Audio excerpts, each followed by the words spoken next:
20 minutes, right? So can you see the slide clearly? Yes, sir. Great. So the topic today, we are in the 6th session, and the topic today is organizational life cycle. And within that, there are two subparts, as you can see, A and B. Part 1 is building a self-renewing organization, and part 2 is a blueprint for using OD techniques. So obviously the focus, most of it will be on the A part of it. Sir, sorry to disturb you. Sir, No, आपका screen. please. Is Yes, it? yes. Yeah. Okay, sir. Is it okay? Yes. Right now is okay. Right, Sir. right. Good. Thanks a lot. Okay, so first of all, we need to understand what is organizational life cycle. They are there in the slides, but just for a simple preview, basically you can relate it to exactly like we human beings and our life cycle. There is a day when we are born, then there is growth. After growth, there is consolidation of that growth, which can also be called maturity. And then over a period of time, if we do not take care of ourselves, then a decline would begin. And in any case, with age, decline comes in automatically. But just as if we take care of our health well, we can certainly delay the decline. The same principle applies to organizations, and that is where the concept of renewal comes in. So an organization is born one day, which we call a startup. That's a very common word used these days. After startup, we need to grow. Once we grow, then we need to consolidate and become mature. That means we put in place some systems, some hierarchy in the organization to manage it well, right? And all the time we are looking for more customers, we are looking for better technology. All of that is happening. So that is the consolidation of the maturity part of it. And then, as you have seen many organizations that in our childhood were the first names in that industry, but today nowhere to be seen. Kodak is a classic example of that. Ambassador and Fiat in India that we grew up with, nowhere to be seen now. So if the organization does not do something about it consciously, actively, then decline will come in. And that is where the concept of OD and change management comes in to stop that decline, and we revive the organization, we renew the organization, right? And of course, if that does not happen, then the 5th stage, it is the death of the organization. So that is the basic framework. And with that, obviously OD and change management fits in mostly with the renewal process, because in any case, the other parts will automatically happen. For the renewal part, we need to be actively doing OD. So now we move on.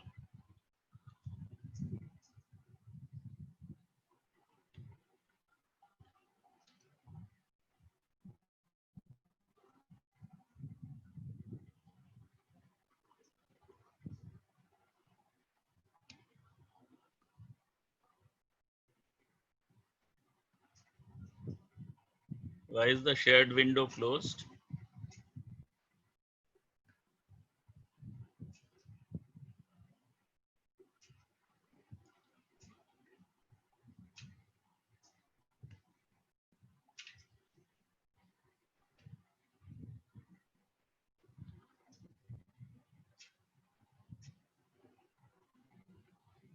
Are you able to see?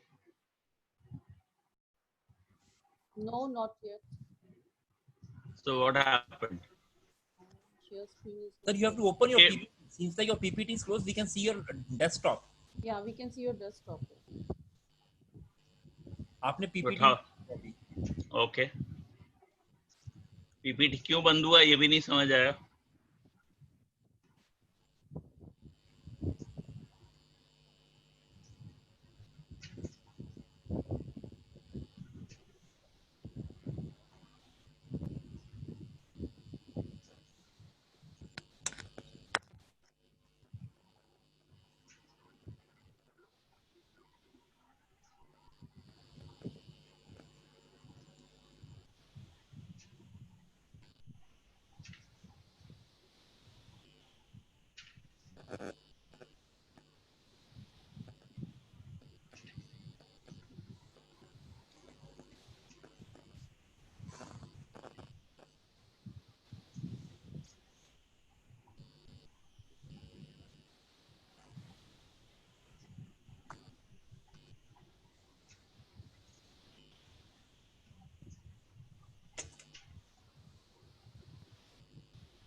Okay, is it okay now? Yes, sir. So all kinds of things are happening today. Okay, so here, this is exactly what I tried to explain to you. What is organizational life cycle? That is the first concept. And as I said, it is exactly like the human life cycle, right? So organizational life cycle is the life cycle of an organization from its creation to its termination, very obvious. It also refers to the expected sequence of advancements experienced by an organization as opposed to randomized occurrence of events. This is important for us to understand. It's again exactly like us, that when a child is born, we were all born one day, there was an expected life cycle and we went through it in the normal course, but there could be some what we call episodic instances. Corona is one episodic instance. Nobody ever thought of it. Nobody ever knew about it, but it has disrupted our life in many ways. So in the organizational life also, such disruptions may occur. So the first part of the slide talks about simple, what is organizational life cycle. The second part says, normally, an organization would proceed according to those 5 stages that I mentioned, but there could be some instances where some randomized occurrence of events might create a situation, and in fact, there again would come into play, right? As we will see in a while.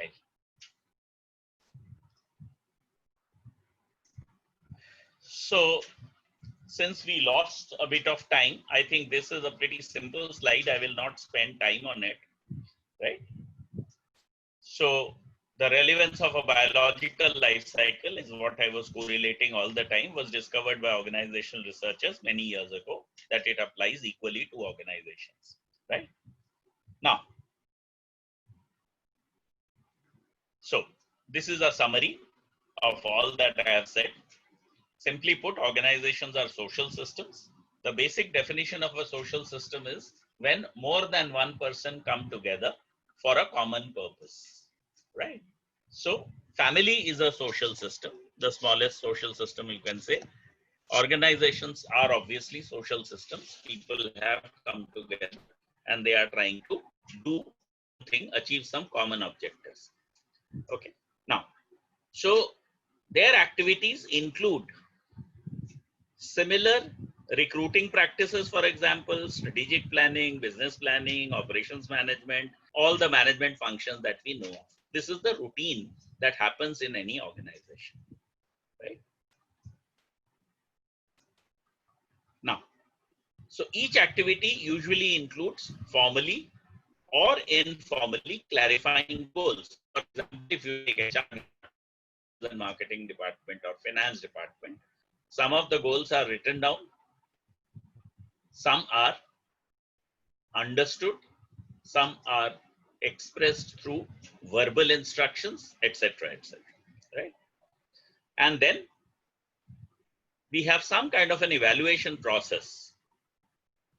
Those goals, deciding if the goals are being met or not, and adjusting activities to be even more effective and efficient in reaching the goals in a future time frame, right? So the social systems can be focused primarily on the entire organization. Now go back to the basics of OD. When we started OD, probably one of the first few sentences I said that OD may relate to the entire organization in one go, but at least it should touch a substantial part of an organization. Then only it is OD. Otherwise, individual developments keep happening. That would be an HRD framework, right? Okay. So the social systems can be focused primarily on the entire organization, teams in the organization. It could be each product or service line within a certain activity. Let us say a multi-product, multi-location company like Hindustan Unilever, they may feel the need to do an OD process in one of their products, right?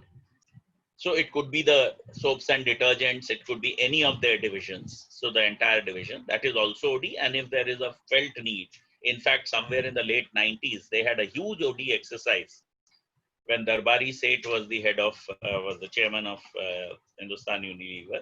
So they had a huge OD, intervention. I distinctly remember. And one of the things they did was they had some 100+ brands. They reduced all those brands to about 30 brands. Okay, so individuals themselves are a system needing a specific purpose and activity to continually work towards that purpose.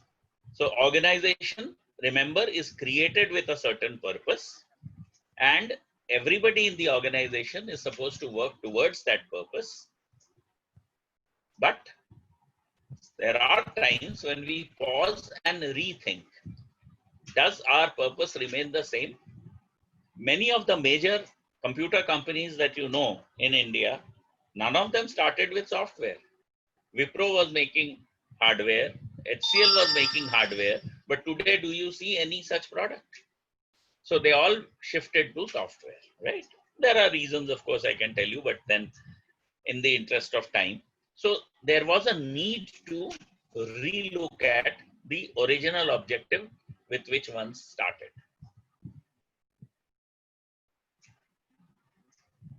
So startup to growth to maturity, I've already mentioned, right? So I want to bring you to those more details of these 5 stages, a basic understanding, and then we move on as to how OD can be used for renewal. This part you can read through as I have been doing. I hope you have been receiving the detailed slides.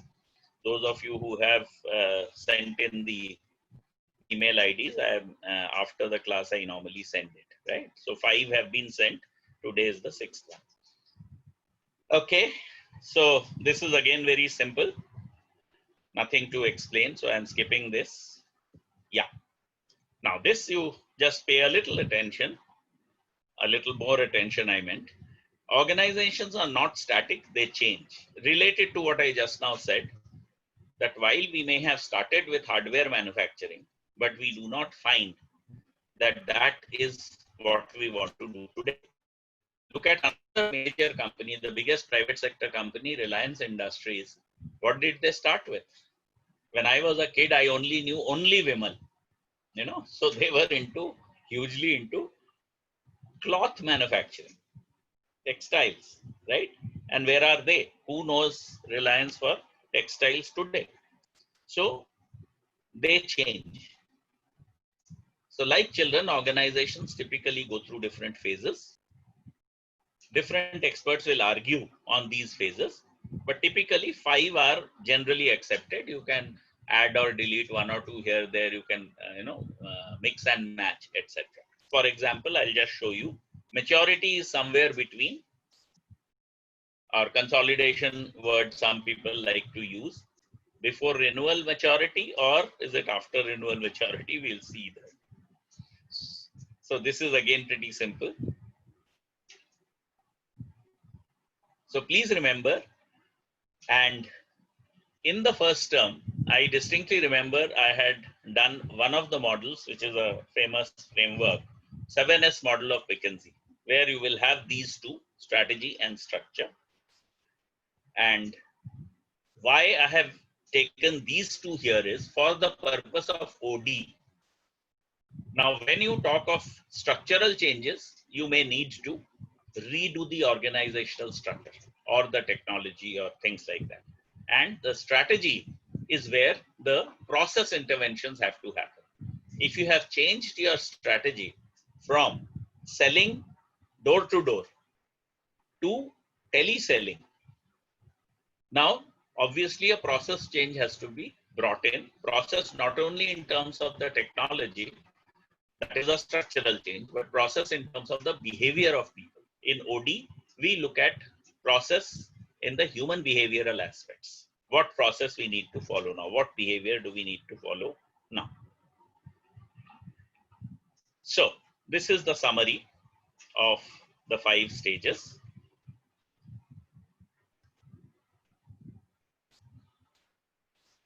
Just I'll give you a few seconds to go through.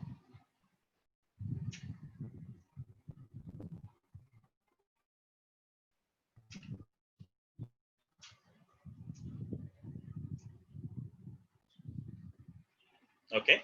Now, this is where different authors have a little different take. I don't think there would be any issue with startup and growth for anybody. We all know the company has started and then the growth phase has to come in. Otherwise, the company will anyway die. Then comes the question, lot of authors like to bring in the term maturity, that now we have grown, so we are assured of some customers, some sales targets are being met, all of that is happening. But we still need to change a few things to remain in the market.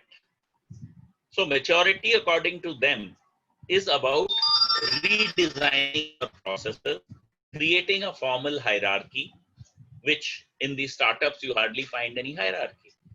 In the growth phase, you are only interested in whether I am getting routine business or not, whether I am increasing my number of customers or not.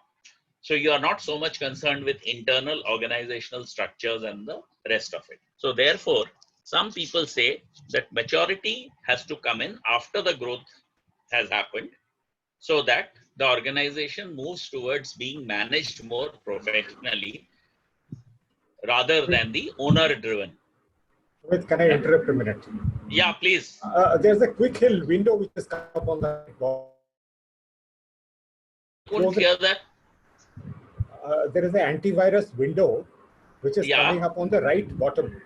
Sir, वो close कर दीजिए please. Can you please close it? मेरे यहाँ पे आ रहा है. जी sir. हाँ.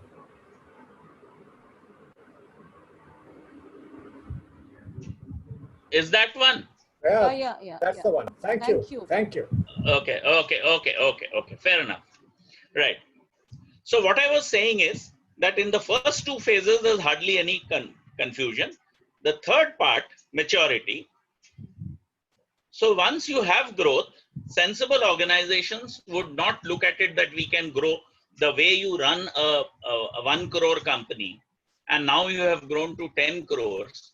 You can't run a 50 crore company the way you were running a 1 or a 10 crore company, where the owner gets into everything. Now you have probably progressed to 100 people, 200 people. So some kind of a hierarchy, some kind of policy, some kind of hierarchical structures, who reports to whom kind of thing. Otherwise, you will have a situation like what we have done in Swastik Insurance. So that is the stage of maturity, that now you are stable in the business. You still want to grow, but you want to mature. You are a mature organization. Now comes the question of today's topic of renewal.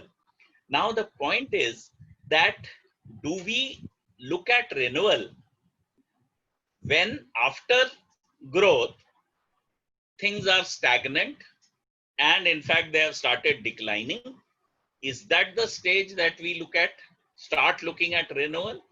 Or we have attained maturity, everything is hunky-dory, very nice, so no one is bothered, And after that maturity stage, suddenly one fine morning you find other competitors are hitting you very badly, and therefore you need to have a renewal kind of scenario. So whether organizational renewal should come after the growth phase, or some people will say, no, when the decline starts, that is when, renewal has to come in. So that controversy remains, different authors. I would strongly recommend we need to look at a company, and my belief would be that when we have reached a substantial growth, renewal processes must begin there, because otherwise it might go out of hand. Don't wait for complete maturity, and when decline starts, only then start thinking about renewal. No, that's not right. So organizational renewal is the revival of whatever is going wrong in the organization, correct it before it becomes a malaise, before it becomes a serious disease in the organization. And so you can, now the question is, here the sequence might appear to be wrong, because if you have done renewal, why should there be decline? So what I wanted to project here is that after growth, you must bring in renewal, and that would prevent the organization from declining. And if you do not have renewal, then decline is obvious, right? So, for example, in the absence of a better Hindi or an English, I'll use a Bangla phrase, "Mora hati lakh taka." So, and for an elephant, even if it is dead, it is worth something. That is the idea. Plus, an elephant, in the context of an organization, even when decline starts, there are times when you will not be able to understand that decline has already set in, so you have to be cautious about it. So don't wait till the last moment of an organization when there are clear indications that it is going down. We need to be sensitive to that issue. So if you start the organizational renewal at the growth phase itself, then decline will not happen. And obviously, if decline doesn't happen, death is obviously not going to happen. So that is why I put renewal there in the middle, growth, maturity, and bring in the renewal part of it. Yeah, please. So, sir, like when you look at the growth curve of an organization, from growth to the point at which when it starts plateauing, that Right. when it reaches the plateau phase, that is the time when you start looking at your strategy and the market and the competition. So normally, yes. Yeah. So if we are alert at that phase, we can look at renewal so that the plateau doesn't stop falling and the business doesn't go out. Absolutely. Yeah. Absolutely. But I am a kind of proactive kind of a person. Yeah. As far as business organizations are concerned, I would strongly recommend that a little eye on, even when the growth is happening, we need to be conscious, because there may be situations where suddenly, for example, in today's Corona times, suddenly some industries have become extremely important. I mean, till March, India had a zero PPE manufacturing capability. Yeah. So suddenly people who had that capability or a ventilator making capability are making huge profits, and their business is growing, whereas the hospitality industry has gone down badly. So what I'm trying to say by that is that we have to be conscious managers, where we need to understand, bhai, growth ho raha hai, bahut maza aa raha hai, khana pina ho raha hai, sab maza ho raha hai, but is it because of something sudden happening? Suddenly the market has expanded and we are able to grow, not because of our credentials or our capabilities. So growth stage, if I'm a my strong recommendation is, even at the growth stage, you must start thinking of renewal. I hope nothing is going wrong. I hope, it's a check and balance kind of a situation to maintain the health of the organization, and don't just be very happy with a sudden benefit that comes to your organization. Sudden spurt of business does not mean that it is sustainable business. So that is why I have put it right in the middle. You have to start thinking about that. And with that, you can prevent organizational decline and obviously death. But if you do not renew, then the fourth and fifth stages will follow. That is the whole idea.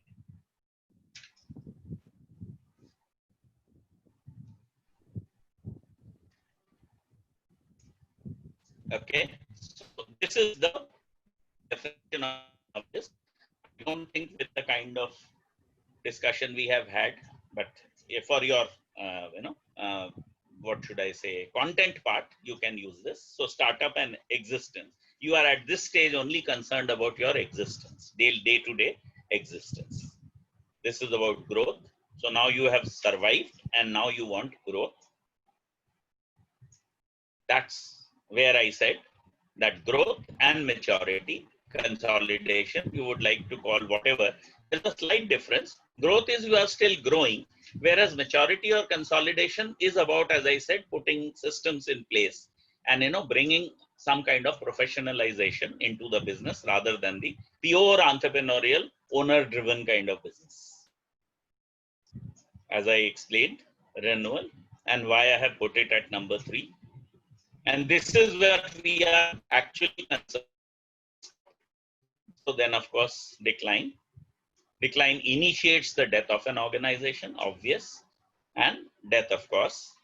Now, this is where a lot of companies, when they reach almost that stage, they suddenly start, doing all kinds of things, and many of the things go wrong because they have not given it a serious thought. And this actually happens in human behavior also. I am sure all of you would know some brilliant, talented people, but who did not, plan or strategize properly, have not been able to make it good in life, right? So same thing will happen in organizations. So there are many causes of organization declining or prospering both. Organizational decline is not inevitable. Now, this is an important slide for you because this is where we come in with our OD. With some good efforts, organizational renewal can be achieved in many cases, I would say most of the cases, right? The good news is that most of those factors are within the control of the organization's senior executives. So if you have kept pace with what is happening inside the organization and what is happening outside the organization, you should be able to take charge and involve an OD consultant, and jointly you can handle those issues. So, as I said, a conscious manager will be conscious of the stages of an organization. Which stage am I now? Should I do something more than what I have been doing? Should I change my style at this stage? Or we can let this kind of activity go on for a little while more, and then we need to bring in the changes. That is a conscious choice which people have to do. But remaining conscious is always very, very important.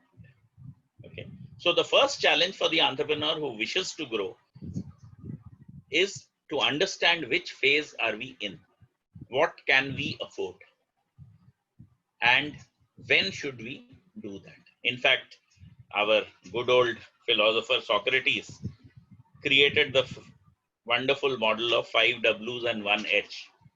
A lot of people attribute it to Rudyard Kipling, 1902. But Rudyard Kipling actually used that concept in a poetry, and thereby it became famous. But this was Socrates' style. He was always asking questions to anybody who came to discuss with him, even his students. He never gave straight answers. What, why, how, when, where, he would keep on doing, and solutions would emerge. Now, this is where our topic actually comes in. But that understanding is a must, what we have discussed so far, to understand building a self-renewing organization.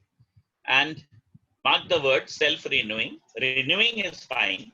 Self-renewing, because every organization, whether it takes on an external OD consultant or does it internally, basically it is looking at itself and its processes and trying to renew the organization. I am not interested in my competitor organization and what they are doing.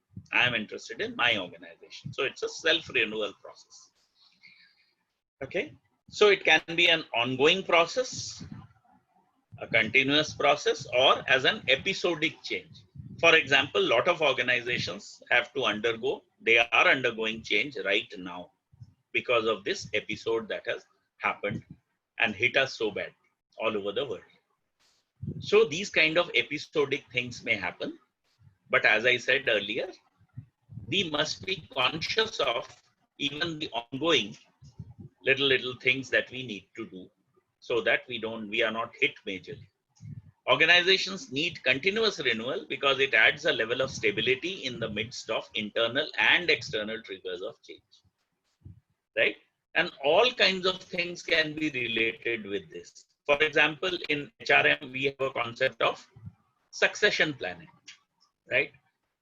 So for the key positions, do you have an alternative ready at least 60-70%? If suddenly something happens to a top performer director or something, there should not be a complete vacuum below him or her. Are you having that kind of thing?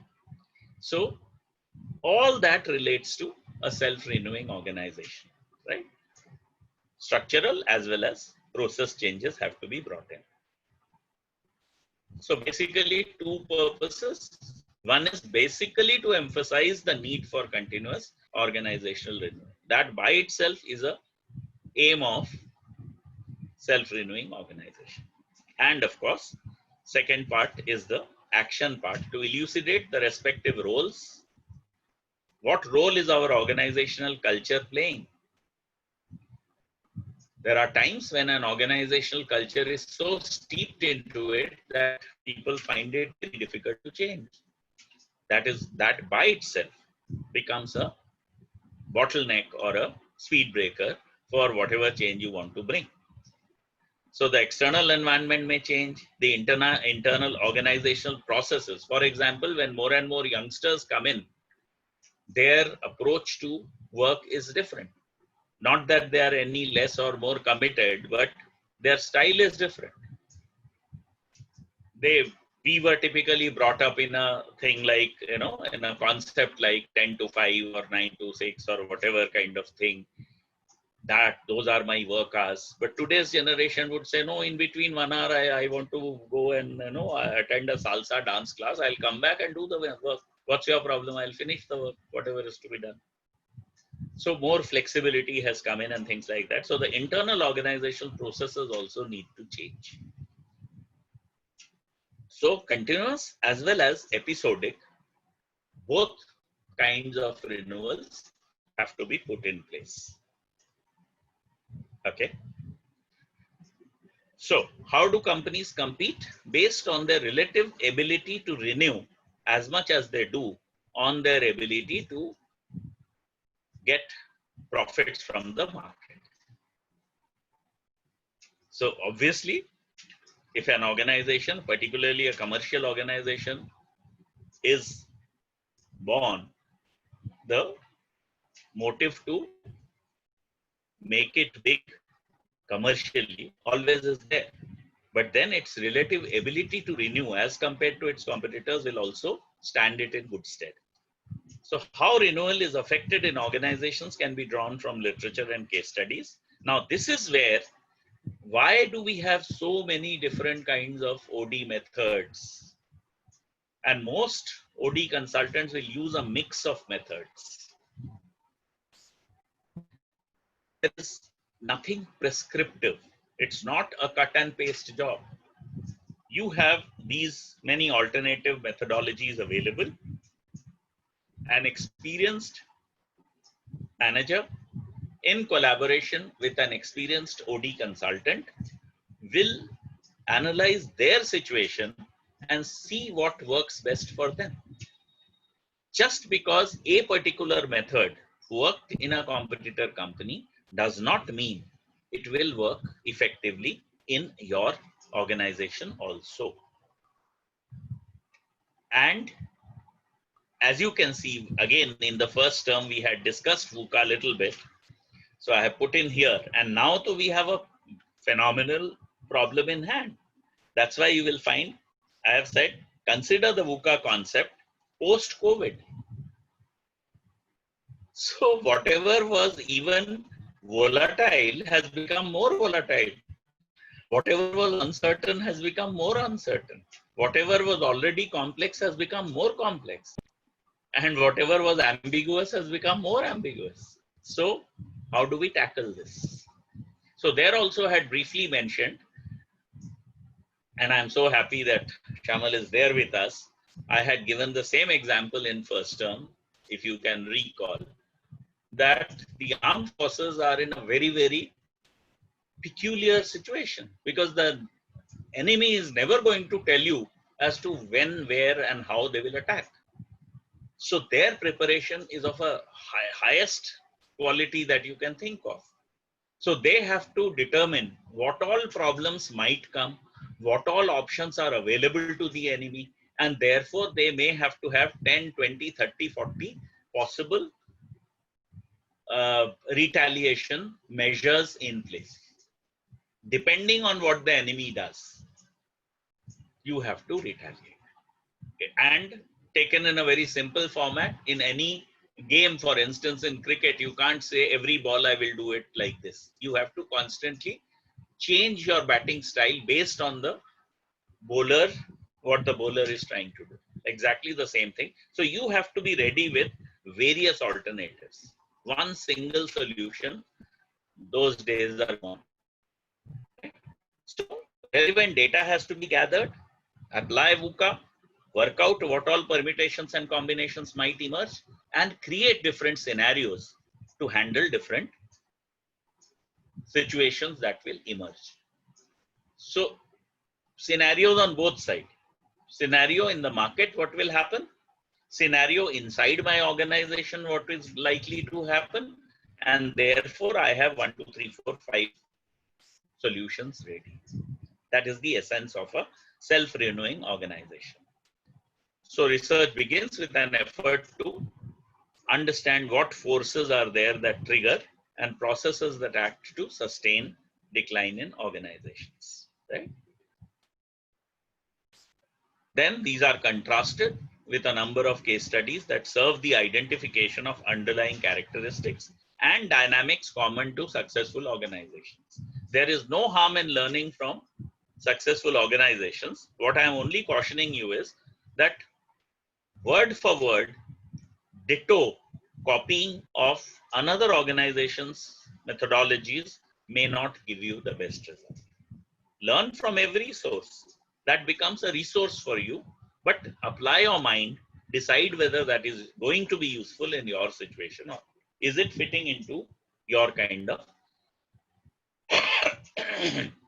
sorry, your the situation that you are in your particular organization.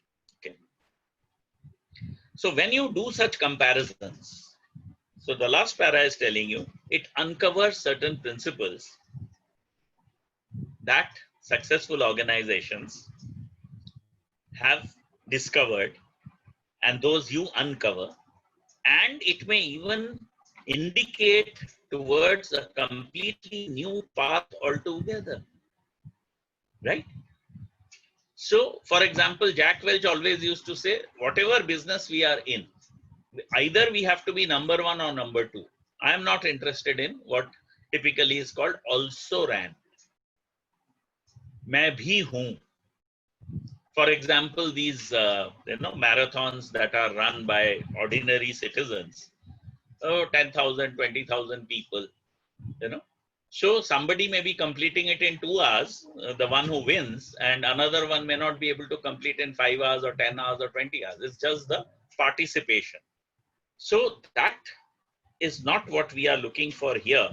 And if we think we will not be able to compete in this, let us get out and do something which we are more strong in, right? There are groups which have sold off profit-making organizations, not because they were making losses or anything, but because they thought in the future, we would like to consolidate our business around these kind of products, right? I have seen one such change. When I started my career with DCM, I was in the chemicals unit. It was called DCM Chemicals, right?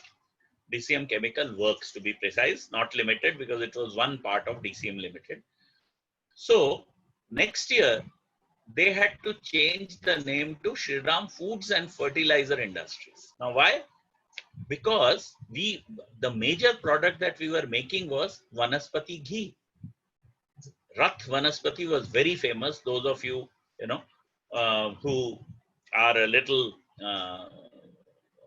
of age, maybe 40, 45 plus people will certainly remember the contest between Dalda and Rath. Dalda was Unilever product and we were making Rath. So the image in the market was, and we were also making chemicals. So the image in the market from the name itself was DCM Chemical Works making a food item. Now chemical is always considered to be a negative. Though we were making fertilizers also. So the name food and fertilizer, at least fertilizer it is a chemical, but it gets linked to food. So the common perception on the street also matters, right? So this is an internal change without changing your product. But it can also happen that you may have to completely change, for example, hardware to software. And many of you may know what was Wipro's original business. They were also into Vanaspati ghee before Azim Premji decided to come into computers, right? So what a drastic change from vegetable oils to computers. So it is a path that you decide that you want to get in and how best you can run your business. So main purpose of this research within the company and outside the company is to increase the understanding and awareness. Only then you can think of how to solve your issues.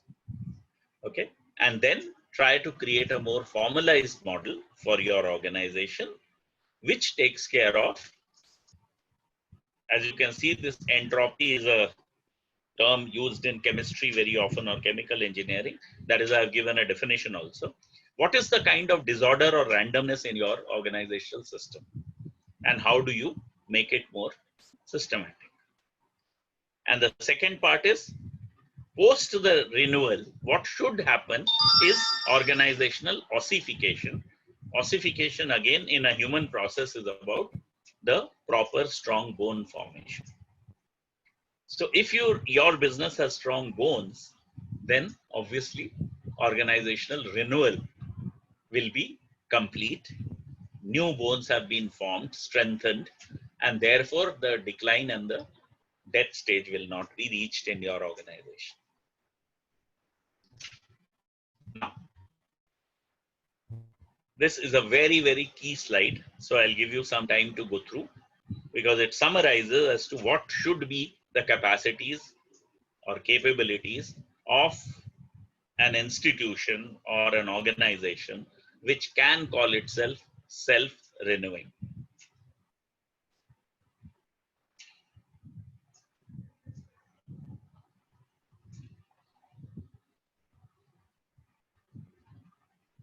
So the first para is obvious. We have to become more open to new ideas, more flexible in our approach or outlook, and more thoughtful in our policies. Unfortunately, general human behavior is very emotional, and particularly in India, more so. But I can only give you a very simple example of the success or failure of Mukesh Ambani versus Anil Ambani. At the time of the separation, they got virtually equal kind of wealth, right? And doing away with $9 billion worth of business that Anil Ambani had is a feat in itself. And my analysis simply tells me that Mukesh is a pure businessman, works logically, rationally, right? He's the silent dynamo. Whereas Anil Ambani is more flamboyant, emotional in his approach, and you can see the difference in their businesses. Even in this COVID period, imagine the kind of investment that Mukesh Ambani has been able to get from the world over, right? So that is what businesses are all about. So we need to, first point is think back and think ahead, both. Reflective is thinking back. What mistakes did we make? Or what are the things that we had a different scenario and now it is different? So thinking back and thinking ahead, reflective and being proactive, so that tomorrow you are not in a soup, you take the action today. Second, a very good kind of collaborative leadership, where sometimes even the leaders follow others, their juniors, and obviously sometimes the followers follow the leaders. I am talking of leadership and followership in terms of the hierarchy of the organization. But a brilliant idea can certainly come from a much junior person. Are you giving enough weightage to that? We have already got concepts of reverse mentoring and all of that, right? So why can't we learn from our juniors? If they have a strength, let us utilize that. Okay. So that is enabling leaders to follow and followers to lead. Collaborative leadership. Third aspect of a self-renewing organization is seeing both the trees and the forest. Right? So what are the trees? Your own employees. The management team and the employees that you have, they are the individual trees. And the set of individual trees taken together makes the forest. So you have to utilize the talents that each individual tree or each individual human being brings to the table. At the same time, you have to have a vision of a holistic company or community, right? So within the organization, we are a huge team, and our collaboration will happen when, and that is why we create the vision, mission, goals, and then create a strategic plan for the entire organization, right? And the fourth point is honoring the past while anticipating the future. Do not live too much in the past. There is a saying, today is the first day of the rest of your lives. Whatever has happened, and there's a reference of this to in Bhagavad Gita also, whatever you have done in the past, you cannot go back and correct it. But the future, so think more about the future and you can definitely take the right step. Okay, to that I add that not only you can't go back and do it or correct it, what you have done in the past, but at the same time also remember that if you had known, there are a lot of people who are always regretful of the past. If only I had bought this land in that 5 years back, it was dirt cheap. Now what is the point in discussing that? Can you today go back, even if you made a mistake, you didn't buy it then, can you go back and buy it at that rate today? You can't. Also, if you were aware that this land will be prime property 5 years later, 10 years later, you would not have committed the mistake. So don't blame yourself too much for the past, because if you had known that you are doing a wrong thing, probably 90% of us would not have done it. So both ways, it doesn't help too much. But yes, if you have done something good in the past, honor it. But please keep anticipating the future. Do not rest on past laurels. Then the last part of it, I'm happy that we have been able to make it to this because we lost so much time in the early part. So this is the B part of your topic. Now, when you talk of a blueprint, basically it is a plan, a design as to how you will go about it. As I said, that there cannot be a formula approach to this, because your organization has its own history, has its own products, goods and services, has its own set of people whom you suddenly cannot change. You have a certain kind of monetary, what should I say, strength or a technological strength. Given whatever you have, you need to make that as a base and carry forward. For example, even if a very good technology has come in IT, which will substantially improve my consulting processes, but it costs 5 crores. Now, given my resources, I certainly can't afford that. So I need to understand. But if I was part of like the big companies that I was, I would have decided in a jiffy that yes, this is good, we can afford it. So we need to have a blueprint which is based on our realities, not others' realities. Our dreams, very good, but our dreams also have to be based on our realities. That is very, very important. So developing a blueprint, what techniques? It aims at basically laying down the action component. Till now we have gathered what all options are available to us. Now we are coming to the stage of actually which are the ones that we will use. The thinking that goes into planning and implementing. Okay, that is what we are creating as a blueprint. Leaders and managers are encouraged to learn the full range of interventions. In the earlier sessions, we have 2 full sessions were devoted to the 7-8 types of intervention. There are some more also. So once you have a knowledge of that broad-based techniques, then it will be easier for you to take up each one and choose or eliminate based on your realities. What would suit you best? So leaders and managers are encouraged to learn the full range of interventions so that the change efforts can be relevant, timely, properly structured, so that it is ultimately successful. We do not want, after all this effort, it should be unsuccessful, right? So chances of success, right in the beginning I said, change can be for the positive, change can be for the negative. So if we do planned change, systematic change, applying our minds to it, chances of success will be certainly more. And that is the whole idea, that ultimately we want to be successful in the renewal process. So that is a summary of today's session. As I said, I'll send the slides, not an issue. Most of them I've covered also. So I know we have exceeded the time a little, but I think I'm sure Alok and Arun might permit us 5 minutes extra if you have any queries or questions.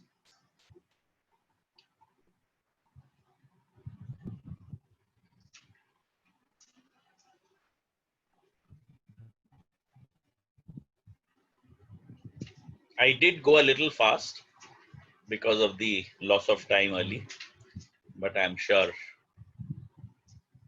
you would be able to add up when you get all the slides. Any questions?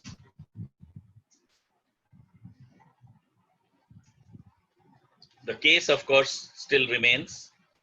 Probably we'll have to do it next time. One case we were lucky to do last time.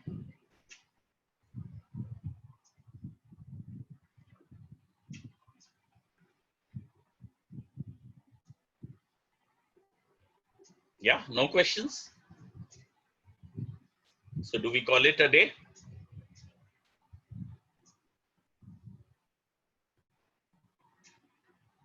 Arun ji, आलोक जी, कुछ chat VAT पे तो नहीं आया हुआ?